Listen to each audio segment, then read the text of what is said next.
Hey there. So glad you found your way to my channel.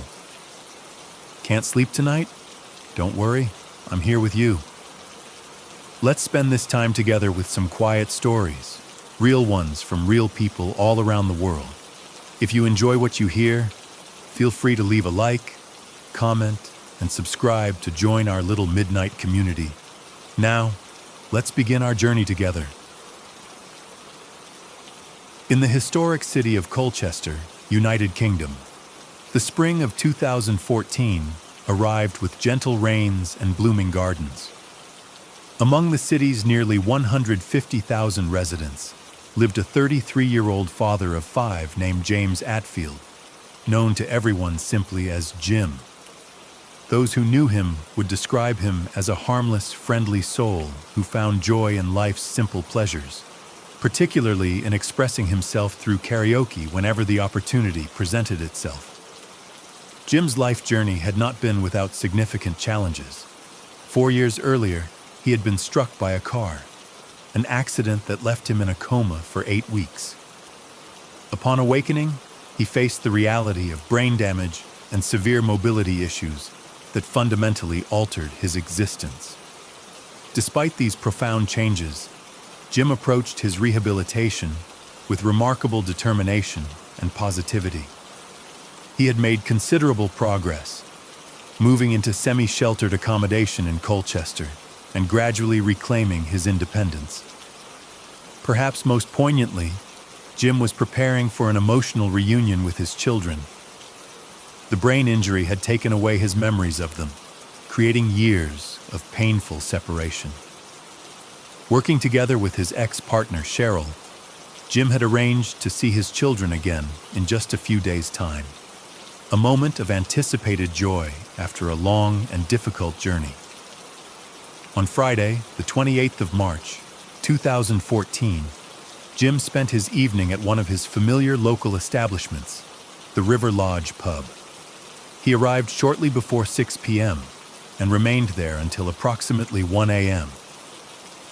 After leaving, Jim made his way toward Castle Park, intending to use it as a shortcut to his home. As the night progressed, Jim lay down on the grass, perhaps to rest momentarily. A passerby noticed him and approached to check on his well-being. Jim responded that he was all right, mentioning that he was somewhat intoxicated but simply taking a moment to sober up while having a cigarette. The passerby called out a gentle warning, "You want to be careful, mate," before continuing along the path. The early morning hours passed quietly over Castle Park. At 5:45 a.m., emergency services received a call. A resident walking through the park had discovered Jim on the grass, severely injured and barely clinging to life. Despite the immediate medical response, Jim's injuries proved overwhelming, and he was pronounced deceased shortly after arriving at the hospital. The responding officers found the scene deeply affecting. One officer later remarked that Jim had been so severely wounded that initially it was difficult to determine his complexion or hair color through the extent of his injuries. Near his body, investigators located a bloody shoe print approximately 1 meter away, with additional footprints indicating the direction taken by the person responsible. The subsequent medical examination confirmed that Jim had sustained 102 stab wounds distributed across his body, including his head and eyes. Defensive wounds on his hands and arms demonstrated that he had attempted to protect himself during the attack.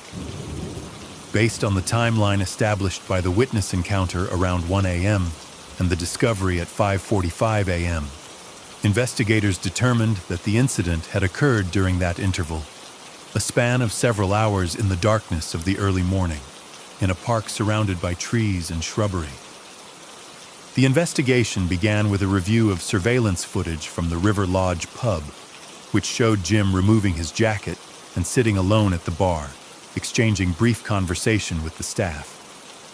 Nothing in the footage suggested any unusual circumstances, and no one appeared to follow him when he departed.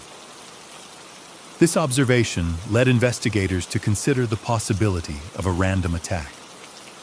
Jim's mother shared with investigators that her son was inherently kind and non-confrontational, someone who would never instigate conflict. Authorities accessed additional camera footage from an entrance to Castle Park, which captured multiple individuals entering and exiting between late evening and 4:20 a.m. These images were shared with the media, and police requested that all 23 people visible in the footage come forward, both to potentially provide witness information and to eliminate themselves from the inquiry. Chief Superintendent Carl O'Malley issued repeated appeals for public assistance in identifying the person responsible.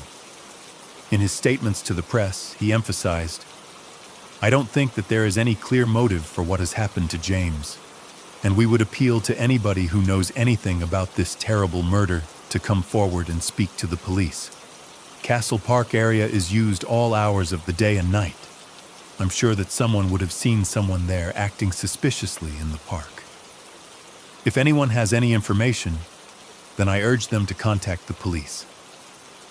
In response to community concerns, law enforcement presence in the area was increased, with additional officers brought in from East Anglia and the Metropolitan Police. Approximately 3,000 personal safety alarms were distributed to residents who expressed feelings of vulnerability. The case was featured on the popular television program Crime Watch in hopes of generating leads, though this effort unfortunately did not produce substantial results. 3 months passed with the investigation into Jim's death continuing without resolution. Just as the community was beginning to regain a sense of security, a second tragedy occurred in circumstances that bore unsettling similarities to the first. Nahid Al-Minya was a 31-year-old doctoral candidate at the University of Essex. On the morning of Tuesday, the 17th of June, 2014, she gathered her coursework materials and left her student accommodation to attend a lecture on campus. Nahid had been thriving academically and fully embracing university life since arriving in Britain from Saudi Arabia at the beginning of the year. At approximately 10:30 a.m., Nahid was walking along the Salary Brook Trail, a quiet but more direct route to her university building. The path was commonly used by dog walkers and fellow students. About 10 minutes later, a local resident searching for his missing cat made a distressing discovery: Nahid's body lying on the ground. Emergency responders arrived within minutes, but Nahid had already succumbed to her injuries.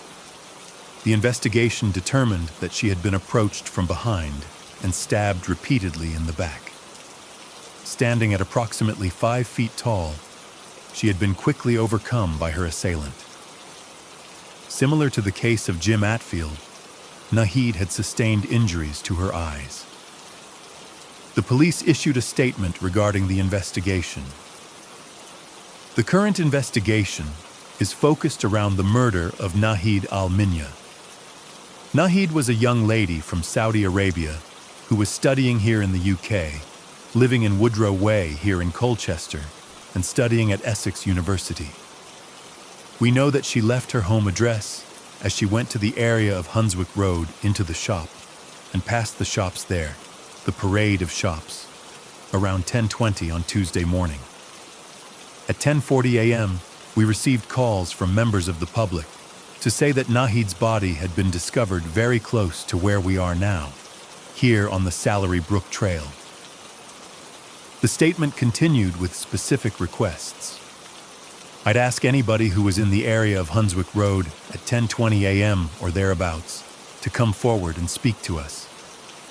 We know from the CCTV footage there that there were people in that area at that time, and they are yet to come forward to us. In addition to that, I'll ask everybody who lives on the Greenstead estate to think about searching their gardens, their bins, and any outbuildings. We're specifically looking for any items that have been discarded there, whether it be blood-stained clothing, whether it be weapons, or anything else that's been left behind. If it has, then please contact us. We're keen to seize those items and to deal with those items appropriately. Finally, I'd say we're absolutely certain that the answer to this truly terrible crime lies here within the Colchester community. The medical examination revealed that Nahid had sustained 16 stab wounds, 2 of which would have been independently fatal. The weapon was estimated to have been a blade approximately 10 inches in length. Richard Barnard, head of the university's International Academy, offered a tribute to Nahid, describing her as a very hard-working, quiet, and conscientious student. Her brother shared that their family in Saudi Arabia was devastated by her loss, and that her funeral had been attended by many mourners. Nahid had been wearing traditional Islamic clothing at the time of the attack, which led investigators to consider whether the incident might have been motivated by racial or religious animus. However, a fellow student expressed the view that Nahid's death might not have been a hate crime, suggesting instead concern about the possibility of a serial offender in the area, particularly if there was a connection to Jim Atfield's case from 3 months earlier.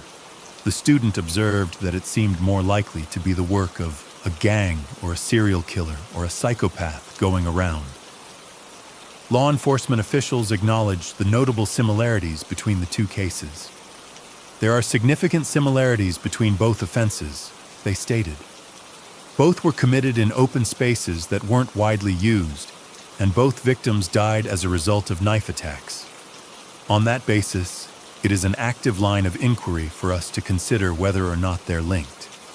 But at this time, the advice and support we've received from the National Crime Agency, together with the expertise that we have here within Essex Police, indicates that we cannot yet safely assume that they are connected. The community response reflected growing concern. One resident commented, "It just goes to prove with this latest murder, it doesn't matter what time of day it is or where you are. So everybody's got to be so much more vigilant, not just for their own safety, but they've got to be aware for the safety of other people around them, because obviously for these murderers to be caught. I think a lot of it depends on information coming from the public.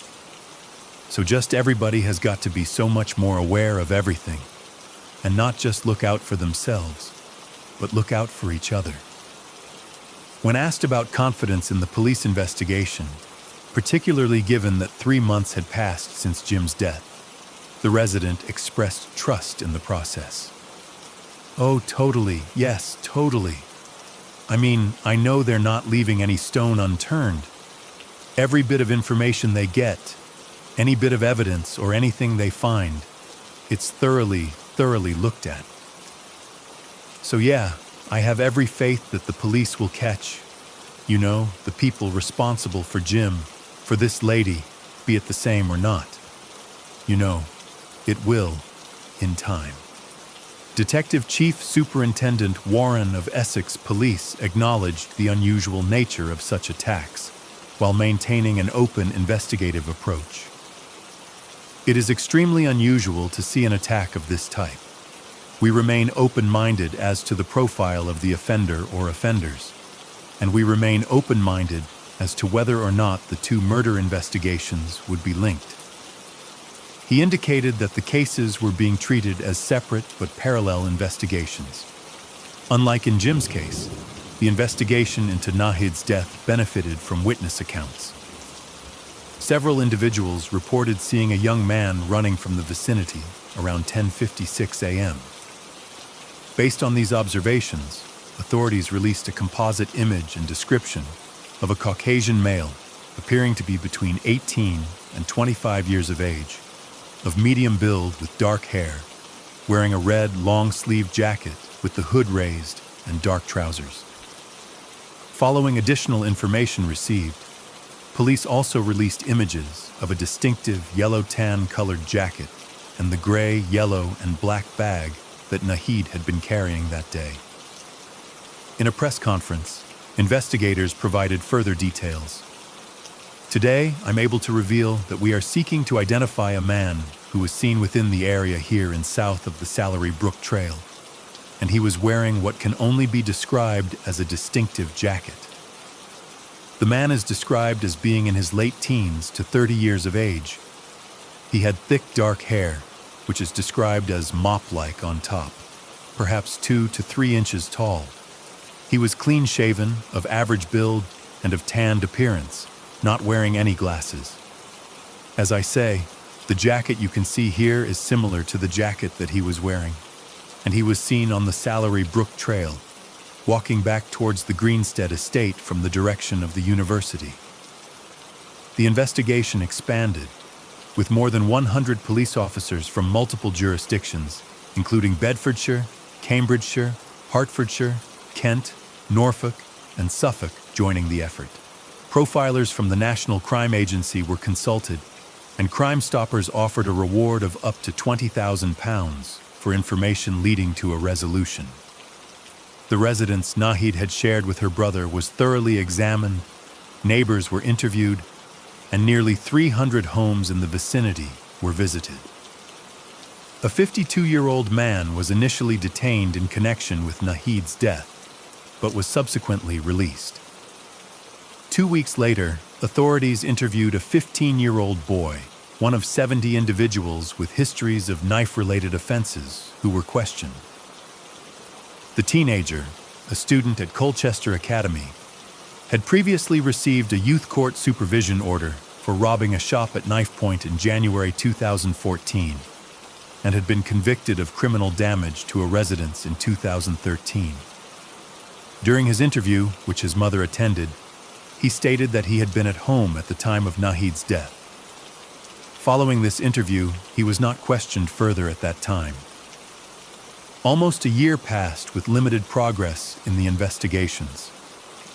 Despite interviewing more than 900 individuals and conducting extensive searches of wooded areas and waterways, investigators had not recovered any weapons or clothing, nor had they uncovered significant physical evidence. The careful nature of the attacks, potentially including the use of gloves by the perpetrator, had left few forensic traces. A breakthrough came on May 26, 2015, when Michelle Sadler contacted emergency services. While walking her dog near the Salary Brook Trail, the location where Nahid had been found, Michelle observed a teenage boy exhibiting behavior that concerned her. At approximately 10:30 a.m., she noticed him standing alone on a small wooden footbridge over the stream, looking around intently in a manner that made her feel uneasy.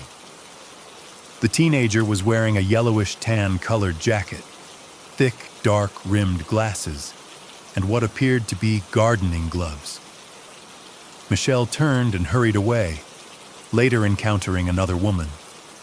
Together, they returned to check if the young man was still present.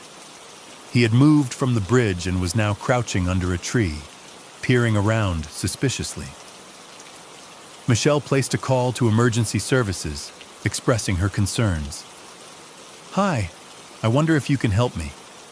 There's a very suspicious guy who's just standing around there, and it's like, obviously a dog trail, and he's just on his own, and it's quite a secluded area. He's got I don't know, I could be wrong, but he's got a jacket that looks very similar to what was all over the paper and everything, and it's on the same trail as what happened almost a year ago. I don't know, it's just something's not right." Approximately 10 minutes later, Police Constable Loomis, who was in the vicinity, approached the teenager and inquired if everything was all right. The young man replied that he was simply out for a walk to clear his mind because he wasn't feeling quite right. The officer noticed the gloves and heavy jacket, which seemed unusual given the warm weather, and asked if the teenager had anything of concern in his possession. The young man acknowledged that he was carrying a large folding knife. The teenager was taken into custody and identified as 16-year-old James Fairweather, the same individual who had been interviewed 2 weeks after Nahid's death when he was 15 years old, and who had been released without further questioning after stating he was at home at the time of the incident. While authorities initially were concerned only about the knife, during the interview, James made unexpected admissions. He calmly stated that he was responsible for the deaths of both Jim Atfield and Nahid Al-Minya, describing voices in his head that had instructed him to kill. Examination of his electronic devices revealed an obsession with serial killers, particularly Peter Sutcliffe, known as the Yorkshire Ripper, and Ted Bundy, whose photographs he kept on his phone. James indicated that reading about such individuals aroused him, and he had extensively researched other notorious figures, including Ian Huntley and Myra Hindley. He had also researched a case involving a man who had killed elderly victims and had entered a diminished responsibility plea, suggesting he may have been considering his legal strategy in advance. James recounted that on the night of March 28th, while his parents were asleep, the voices in his mind became increasingly insistent. He took a large knife, put on gloves, and left his house through a downstairs window, intent on finding someone to harm. After walking for some time, he entered Castle Park, approximately a mile from his residence, where he encountered Jim Atfield lying on the grass. James observed him briefly to see if he would stir, but Jim remained motionless on his back, apparently unconscious. James described his state of mind at the time. "Some voices were talking to me. You need to make a sacrifice so we don't come and get you. You need to do it." Then I saw him. It was where he was laying on the grass, fast asleep, where he was drunk. Then he goes, "Because he's the one, he's the one, he's the one." So I went up to him, stood over like that. I stabbed him first there. I've done it a few times. When I was doing that, my voices were laughing and laughing and laughing, louder and louder. He stated that he entered a state of rage and only emerged from it when he heard Jim making sounds that indicated he was dying. Noticing a light in the vicinity and fearing discovery, James fled home, arriving around 2:30 a.m. Given the time of Jim's discovery, this suggested that Jim had survived for at least 3 hours after the attack, despite his severe injuries. The following day, James washed the knife before discarding it in a river and placed his blood-stained clothing in a garbage bag, which he left outside for regular collection. James described a similar process in Nahid's case. Upon seeing her, he reported hearing a voice saying, "They shall not see evil." He specifically mentioned turning her around and removing her sunglasses to facilitate injuring her eyes. With a certain detachment, he added that she would have remained safe had she not chosen to walk alone, questioning why she would do so knowing that a murderer was active in the area. In the 11 months before his arrest, James said he contemplated harming another person daily, with the voices suggesting various violent acts. To manage these thoughts, he filled his time watching violent media content and playing video games. He admitted that he had only restrained himself from further violence because of the heightened police presence, not because of any desire to stop. James expressed minimal remorse for the deaths, suggesting that the victims had committed sins and that his actions were justified. He derived satisfaction from following media coverage of the cases and collected newspaper clippings in a plastic folder. James Fairweather was formally charged with murder.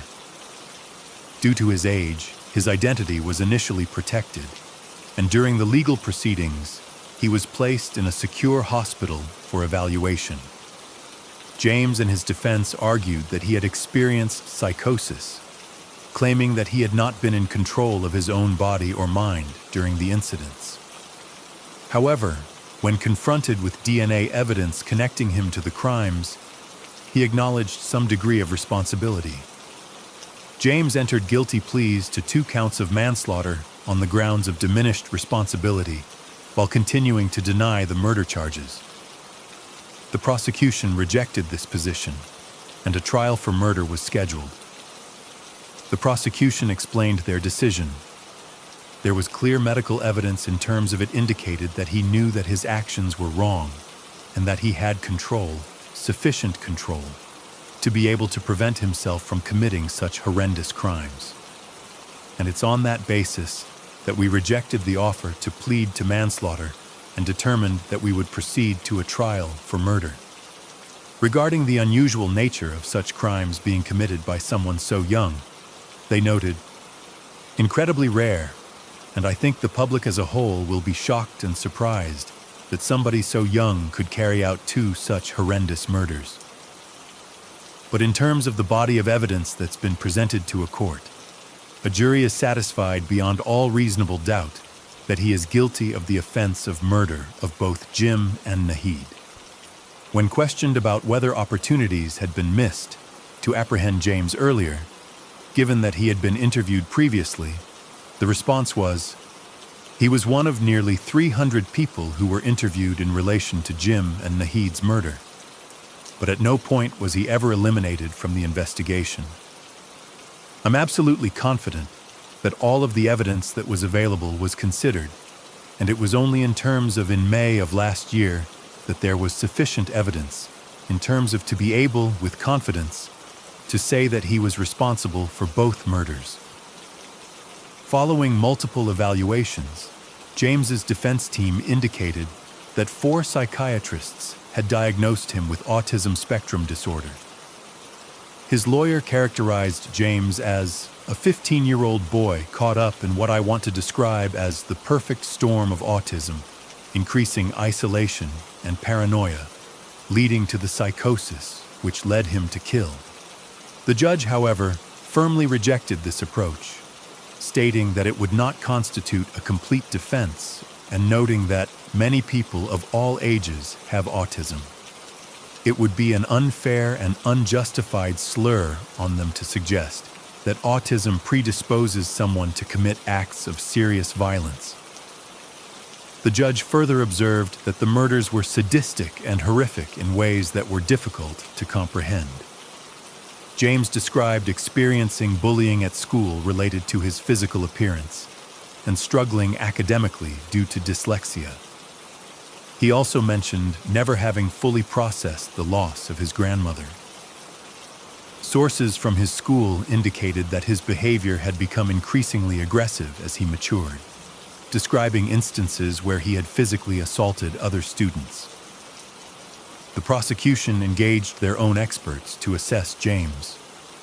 Dr. Philip Joseph testified that James's claims resembled scenarios from horror films and suggested that references to voices were attempts to distance himself from his actions.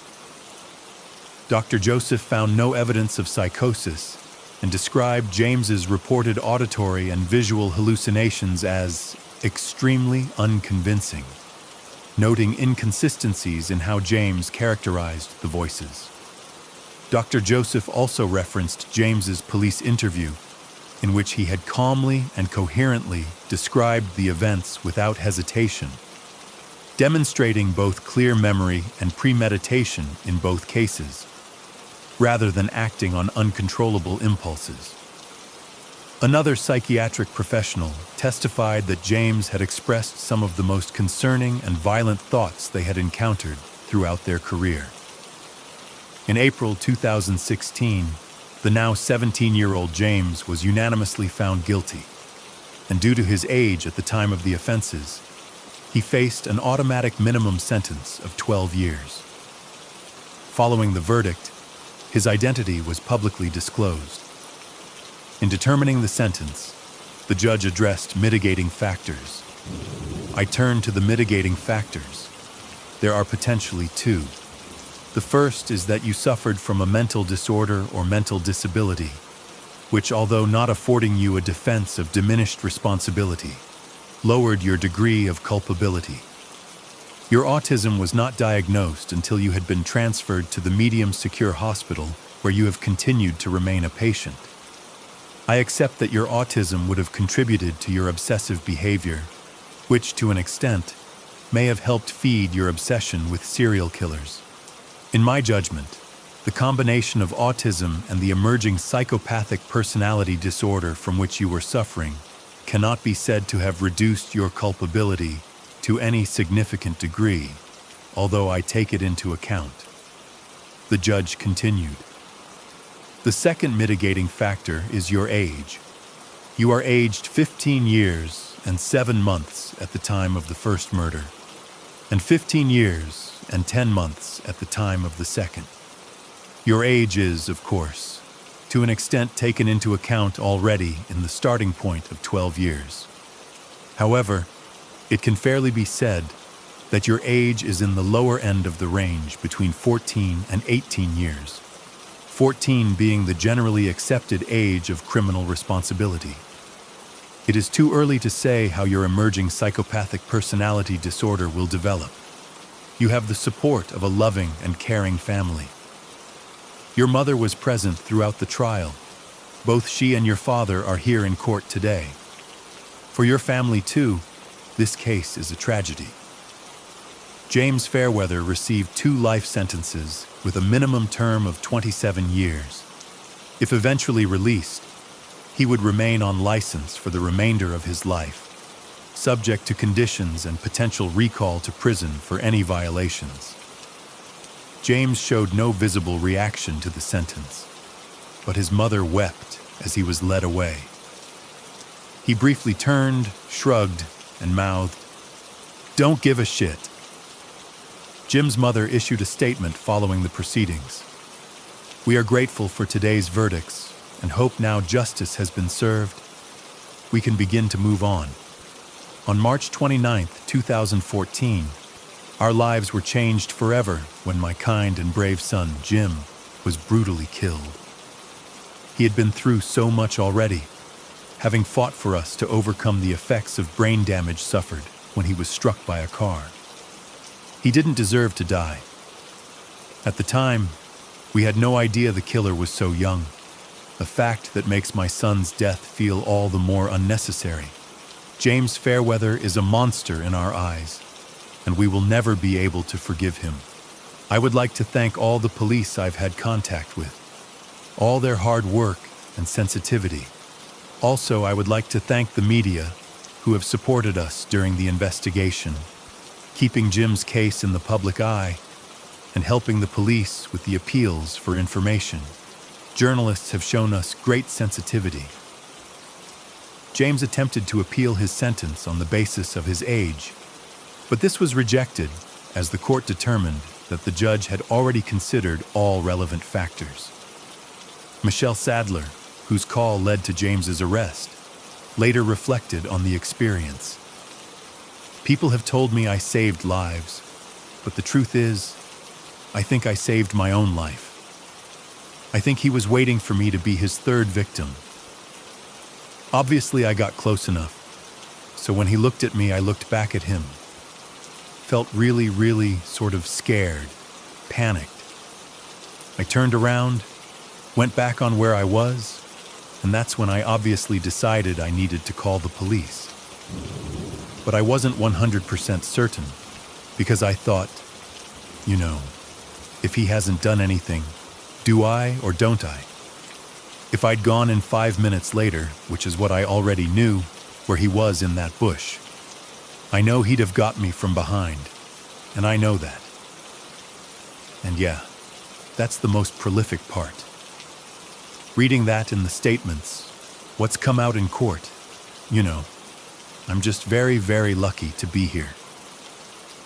The community expressed disappointment when Michelle, having been the one to report and enable the apprehension of James, was denied the reward money because she had contacted the police directly, rather than through the anonymous reporting system. Local residents collected funds to express their appreciation for her actions. Many experts observed that what might have become a serial killer had been prevented that day.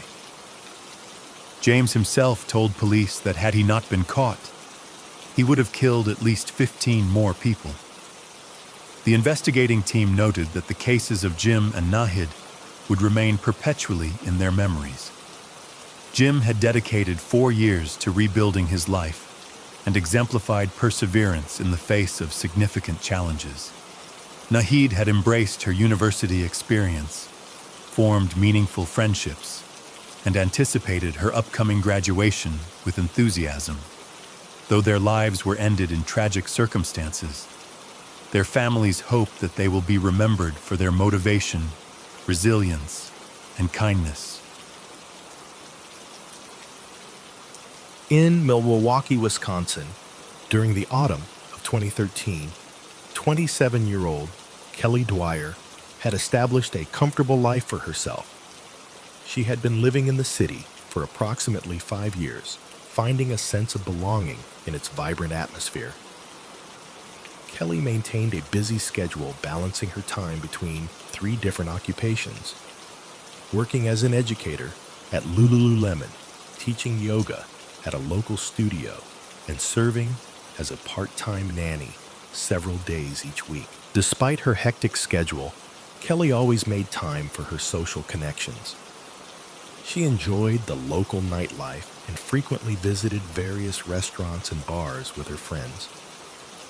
Her father, Tony, observed that she appeared quite content with her life in Milwaukee. Whenever they spoke, Kelly would express genuine affection and gratitude toward him. During one of their conversations, she said softly, "I love you so much, and I'm so thankful for you and all the things, and I don't want you to be sad because we're talking. You can always pick up and call me and call you right back if I can still pick up. But yeah, I love you. I hope to hear from you in the morning." Kelly's aunt described her as someone who consistently saw the best in others. Her optimistic nature had a way of affecting those around her positively, which explained why she had cultivated such a wide circle of friends. In her younger years, Kelly had shown considerable potential as a tennis player, but as she grew older, her athletic interests shifted toward yoga. This passion eventually led her to her position at Lululemon. Like many people her age, Kelly maintained an active presence on social media and utilized dating applications. While she had been enjoying the single life and casual dating for some time, she had been seeing someone regularly for about a year, a 38-year-old man named Chris. Kelly had mentioned to her father that she was quite taken with Chris, describing him as a successful IT executive who had previously worked for the Yankees before relocating to Milwaukee to pursue new opportunities similar to Kelly. Chris maintained a busy lifestyle. He dedicated many hours to his work, had a passion for sports and travel, and shared Kelly's enthusiasm for Milwaukee's nightlife scene.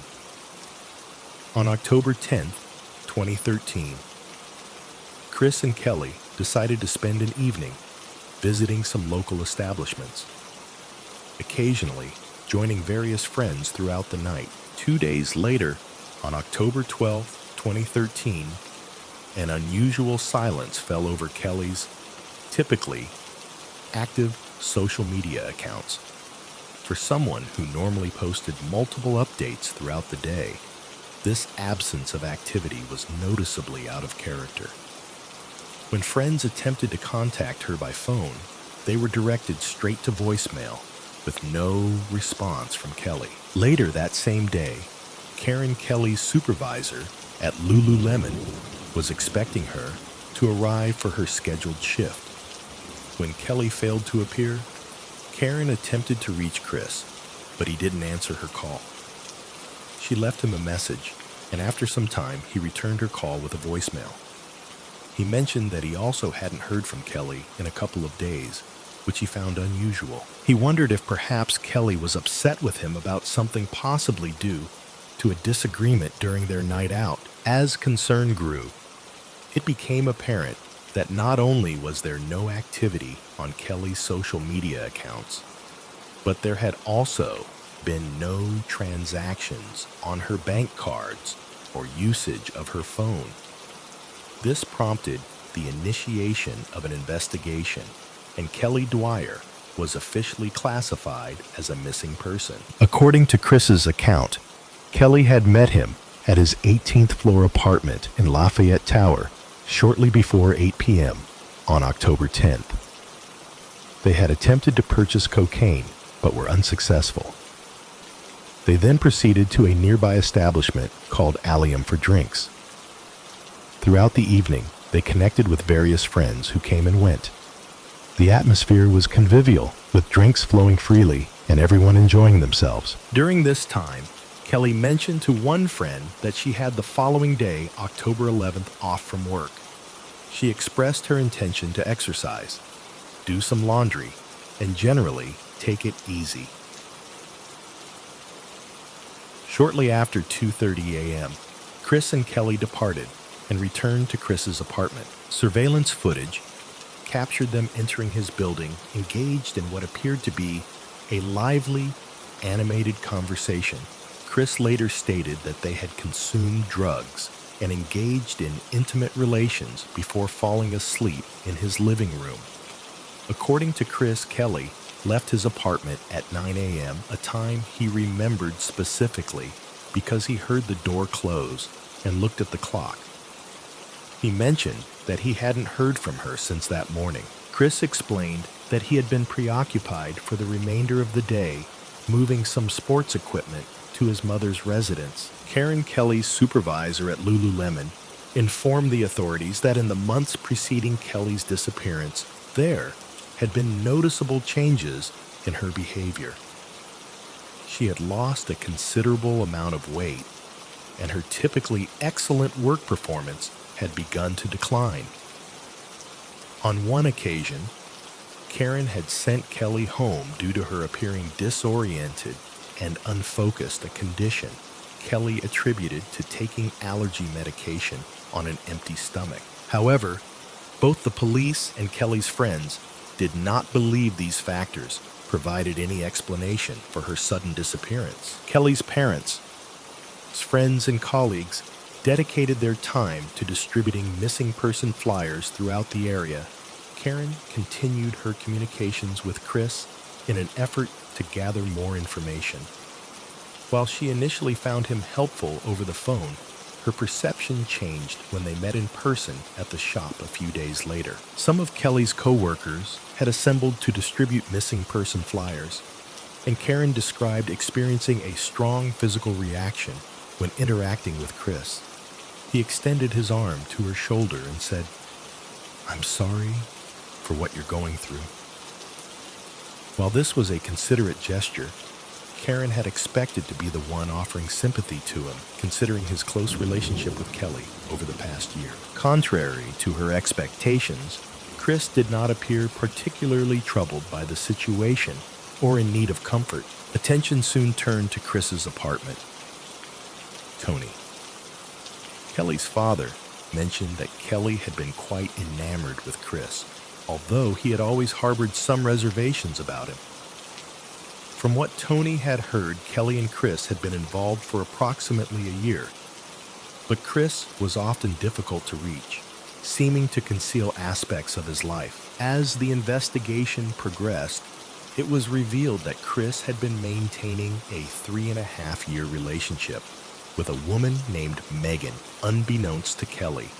Megan believed that their relationship was exclusive and was under the impression that they were moving toward marriage. Investigators spoke with Chris's mother, Joyce, who confirmed that he had brought some items to her house, but she stated that she had never heard of Kelly. Chris had never mentioned her. Chris became a person of increasing interest to the investigators.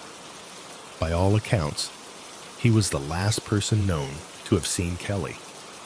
The apartment building was equipped with 28 cameras throughout, making it virtually impossible for anyone to exit without being recorded by at least one of them. The footage showed Kelly and Chris entering just before 3 a.m. on October 11th, and if she had left at 9 a.m. as Chris claimed, she would have been captured on camera. Investigators began the meticulous process of reviewing all the footage after the investigation had been ongoing for just over a week. The police returned to Chris's apartment in search of additional evidence. Chris maintained that his relationship with Kelly was much more casual than she had portrayed to others. He described their dynamic as a friends with benefits arrangement involving partying together a couple of times a week, whereas Kelly had referred to him as her boyfriend. He also mentioned that Kelly was casually dating other individuals and had remained active on dating platforms. Chris acknowledged consuming drugs with Kelly during the early morning hours of October 11th, but denied any other illegal or suspicious activities. He reiterated that Kelly had left that morning, and that was the extent of his knowledge. During this conversation with detectives, one of them received a text message from an officer who had been reviewing the building's surveillance footage. The message simply stated, "She did not leave." No cameras had captured Kelly exiting Chris's apartment building at any point after her arrival with him. This revelation was certainly concerning. When the detectives observed various substances in plain view around the apartment, they deemed it sufficient cause to take Chris to the police station for further questioning. However, the interview concluded almost immediately as Chris quickly requested legal representation. The investigators proceeded to obtain a search warrant and continued their examination of the premises. What they discovered exceeded their expectations.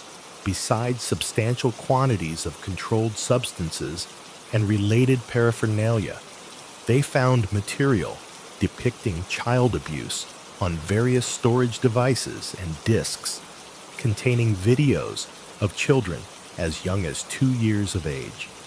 The investigators described the content as profoundly disturbing, among the most distressing material they had encountered. Additionally, they discovered a video on Chris's phone showing Kelly during an intimate encounter where she appeared to be experiencing respiratory distress.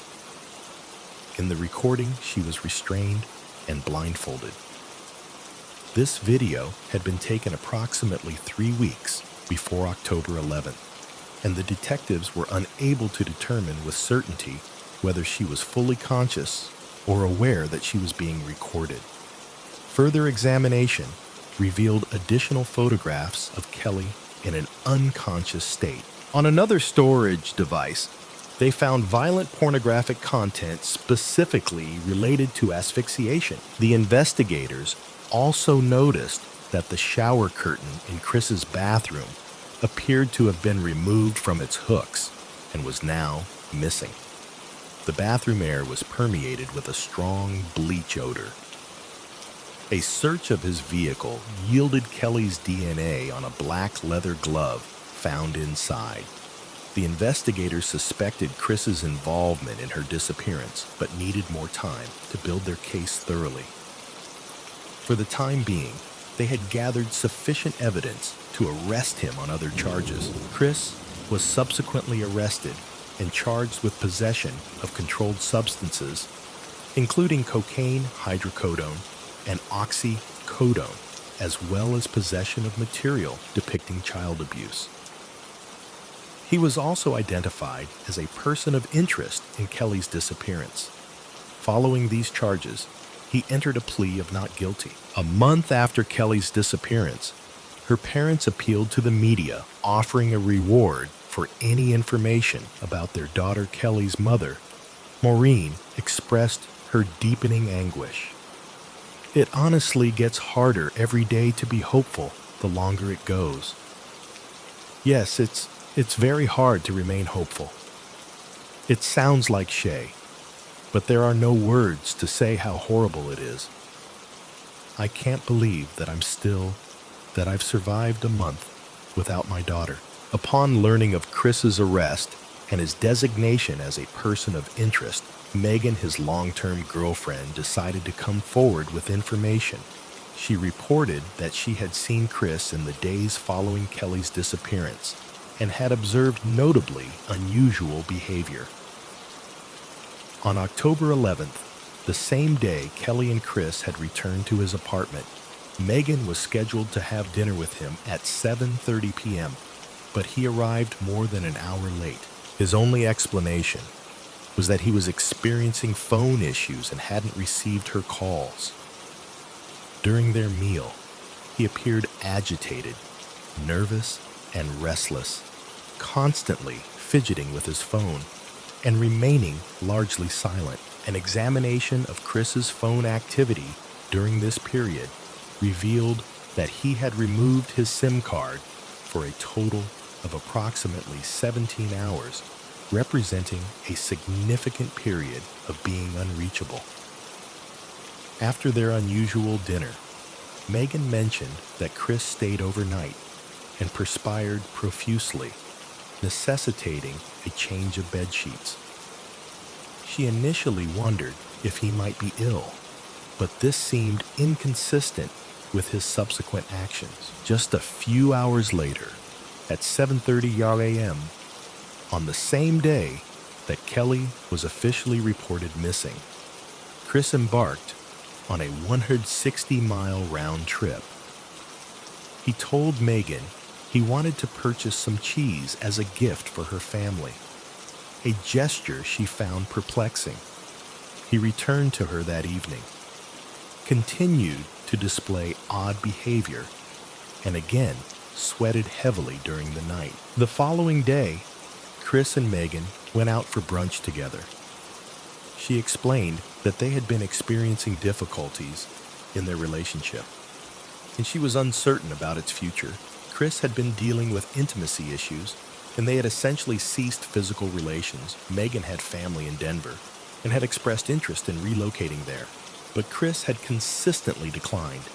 She had ultimately accepted new employment to remain closer to him. However, during this brunch, he appeared to have changed his perspective, suggesting that moving was now a possibility and expressing openness to change. Megan found this sudden shift in attitude confusing. Investigators showed Megan photographs of the interior of Chris's apartment.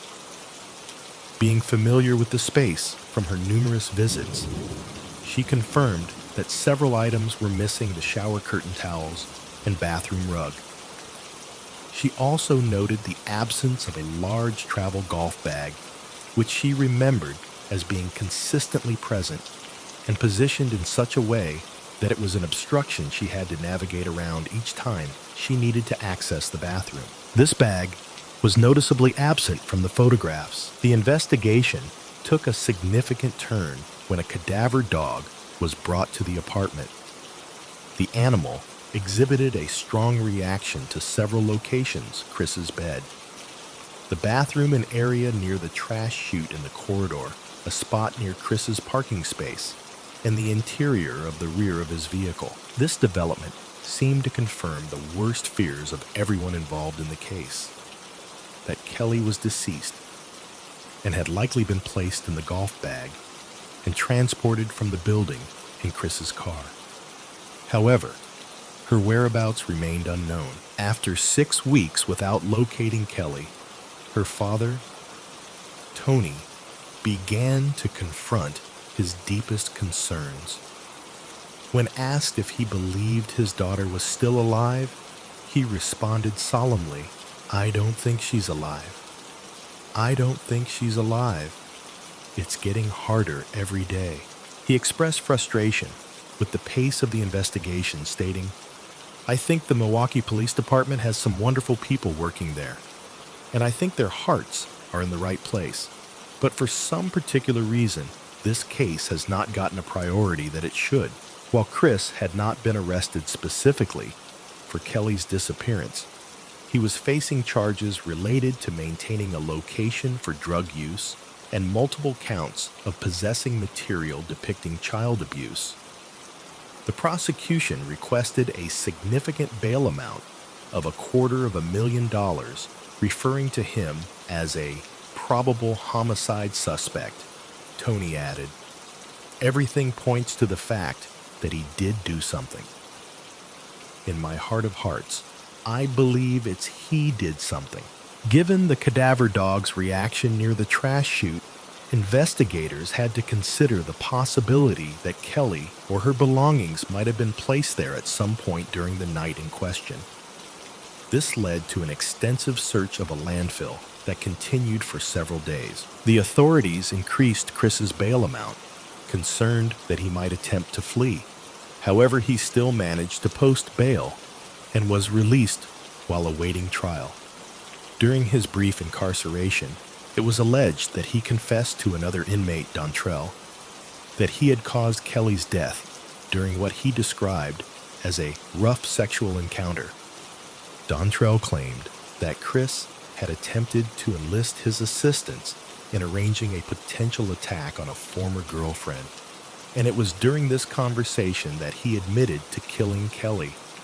Unfortunately for the prosecution, this information was deemed inadmissible in court. Eventually, Chris entered a guilty plea to the drug-related charges, but continued to contest the charges related to the possession of material depicting child abuse. In April 2014, with Kelly still missing, her case was reclassified as a cold case. This news was devastating for her family and friends. The shift from an active missing persons investigation to a cold case brought with it an entirely new set of emotional challenges, raising questions about whether the case would ever be resolved and if Kelly would ever be found. A few months later, Chris was found guilty on 16 out of 17 counts of possessing material depicting child abuse. Although Kelly's disappearance could not be mentioned during that trial, the prosecutor, Sarah Hill, referenced Chris's involvement in her disappearance when determining his sentence, noting that it was a factor relevant to his character. He was sentenced to 19 years in prison. Chris's mother, Joyce, continued to assert his innocence, claiming that there was nothing unusual about the storage devices found in his possession. According to her, as someone working in the IT field, it wasn't uncommon for him to collect various IT-related equipment. She suggested that he had acquired these items from a previous place of employment and would have been unaware of their contents. With Kelly's case now designated as cold and law enforcement's attention directed elsewhere, her family engaged the services of a private investigator who began searching across 3 extensive areas of Milwaukee. Former partners of Chris came forward with alarming accounts of their relationships with him. They described initially consensual relationships that rapidly took disturbing turns. Multiple women reported that Chris repeatedly engaged in choking behavior during intimate encounters with one woman, stating that she nearly died just a few months before he began seeing Kelly. One former partner mentioned that she would frequently struggle to free herself from his grasp, and at times he would obstruct her nasal passages to further restrict her breathing. She continued the relationship because, in her words, when I'd get my air back, he'd highly praise me and give me lots of validation and self-worth, saying I did a good job and he really wanted me, which was kind of what I was going for. She described instances where he would act without her consent, and on one particular occasion, she genuinely feared for her life, concerned that resistance might place her in grave danger. Her account detailed a traumatic assault that left her so distressed that she preferred not to have her name included in the official record. The investigators learned that Kelly would often discuss with her colleagues and friends her interest in a more adventurous, intimate life. However, what the investigators had observed in the video found on Chris's phone and in the photographs was concerning and appeared to exceed reasonable boundaries. Another former partner, identified only as Miss C, informed investigators that she had met Chris through Craigslist. She was seeking a casual relationship involving dominant and submissive role play, but she stated that Chris quickly began violating the established boundaries they had agreed upon, placing her in danger. He would disregard signals and safe words intended to halt activities.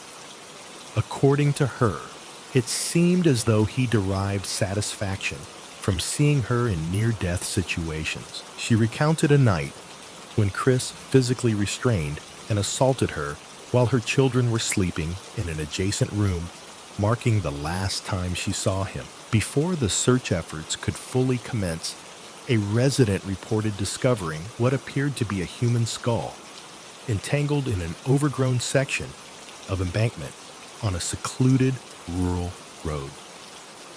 Further investigation uncovered a complete human skeleton, missing only a few finger bones. The right leg was positioned inward, and the left arm was bent behind the ribs and spine. Tony Dwyer responded cautiously to this development, stating, "The tenor of this entire thing has been so painful, so long, and impacted so many people that to have a gut reaction on any part of it is at best premature, and we do our best not to speculate. It's been a year and a half. It's a very, very long time." While awaiting the examination of dental records to determine if the remains belonged to his daughter, Tony reflected, certainly it would be closure. The one goal that we've had since the beginning is to bring Kelly back, to give her a respectful burial funeral, an opportunity for her mother and her sister. No clothing or personal effects were found near the remains, so identification would require several days. On May 1st, 2015, using dental records, the remains were positively identified as Kelly Dwyer. Although the police had not located her themselves, their suspicions about her location had been accurate. She was found just over 10 miles from where investigators believed she might be. Chris entered a plea of not guilty to all charges related to Kelly's death, and a trial date was established. One detective acknowledged the challenging nature of presenting the case, describing it as a very unique case. It's all circumstantial. It's a case where you need to read between the lines. Chris's father, like his mother, Joyce, continued to defend him, questioning the logic of the police's theory. Considering my son a man of above average intelligence, considering what police investigators theorized he did pertaining to Ms. Dwyer, wouldn't he immediately purge his apartment of any contraband or compromising and incriminating materials? During the trial, Karen, Horton Kelly's supervisor at Lululemon, testified about her interaction with Chris when he came to the store shortly before a group was gathering to distribute flyers with Kelly's photograph. She recounted that Chris did not stay to assist and said, "I'm so sorry for what you're going through," Karen testified. "And at that point, I just again got a very strong body sensation and thought like I don't trust him." Chris did not testify, but his defense team presented counter-arguments for each piece of evidence. They acknowledged that his phone was inactive for 17 hours with the SIM card removed, but suggested it was simply turned off, and the timing was coincidental. Regarding the credit card purchase of shoes during this period, they argued that if Chris was technologically savvy enough to avoid being traced through his phone, it seemed inconsistent that he would leave a credit card trail, while Kelly was never seen leaving the building, and every exit was monitored by cameras. Chris's lawyers pointed out that he was also never captured on video, leaving with the golf bag in question. His parking space was out of camera view when he would have loaded the bag, and the elevator he would have used to reach the ground floor was not under camera surveillance. The footage did show him departing at 10:06 a.m., possibly to dispose of Kelly's phone, and upon his return, Less than 15 minutes later, he briefly opened his trunk, where a white or grayish item was visible inside. Prosecutors argued this was consistent with the travel bag. They also emphasized that the cadaver dog had reacted precisely in that area of the parking facility and inside his vehicle. After 9 days of proceedings and just 2 hours of deliberation, the jury returned their verdict, finding Chris guilty of strangulation and suffocation. Nearly years after Kelly was last seen, Chris was found guilty on all counts. During sentencing, the defense continued to maintain that all interactions between Chris and Kelly had been consensual, suggesting a sentence of 22 years. The judge, however, disagreed strongly, stating that Chris's handling of the situation from beginning to end revealed everything necessary about his character. The judge believed a 22-year sentence would pose too great a risk to the community and expressed a desire to impose a more severe sentence than even the district attorney had requested. Kelly's mother, Maureen, along with her father and sister, requested the maximum possible sentence from the judge. Maureen stated, "When your daughter goes missing for a year and a half with no clue as to where she is, that is torture beyond belief." The judge noted, "The most aggravating factor is not only taking the life of that child, but also of trying to hide it in a demonic way." He added that even if the initial encounter had been consensual, two things could be true at the same time. What started out as being consensual at one time became an utter disregard for human life. You ended up choking the life out of your victim for your own self-gratification.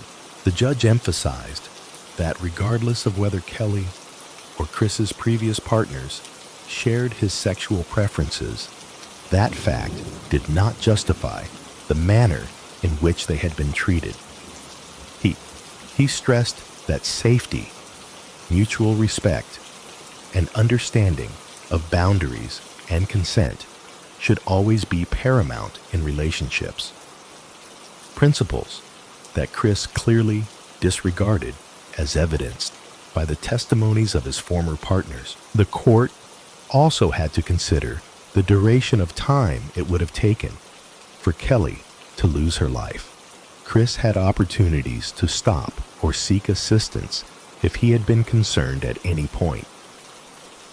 Instead, he continued until she died and then concealed his actions, proceeding with his life as if nothing had occurred. The prosecution argued that this behavior, combined with the testimonies of his former partners and the material depicting child abuse found throughout his apartment, demonstrated that he was an extremely dangerous individual, primarily concerned with his own sexual gratification. In 2018, at the age of 43, Chris was sentenced to 31 years in prison, to be followed by 19 years of extended supervision. When added to the 19 years he was already serving for possession of material depicting child abuse and controlled substances, this sentence meant he would likely spend the remainder of his life incarcerated. He appealed his conviction for possession of material depicting child abuse and controlled substances. But in 2019, this appeal was denied, and his conviction was upheld. He also appealed all convictions related to Kelly, claiming procedural errors during the trial and asserting his right to a new trial. However, in 2023, this appeal was also denied. The extended legal process had been emotionally taxing for Kelly's friends and family, who had worried for years that the case might never be resolved. Even with Chris's conviction, it brought little solace to anyone involved. However, they could at least provide Kelly with a proper burial and bid her farewell. Kelly's mother, Maureen, shared that she had gradually become increasingly isolated, often missing work because she couldn't face social interactions and distancing herself from friends who she acknowledged simply didn't know how to support her through such a tragic situation. She reflected, "There's no feeling better, no moving on, there's just a new normal, and that's excruciatingly painful."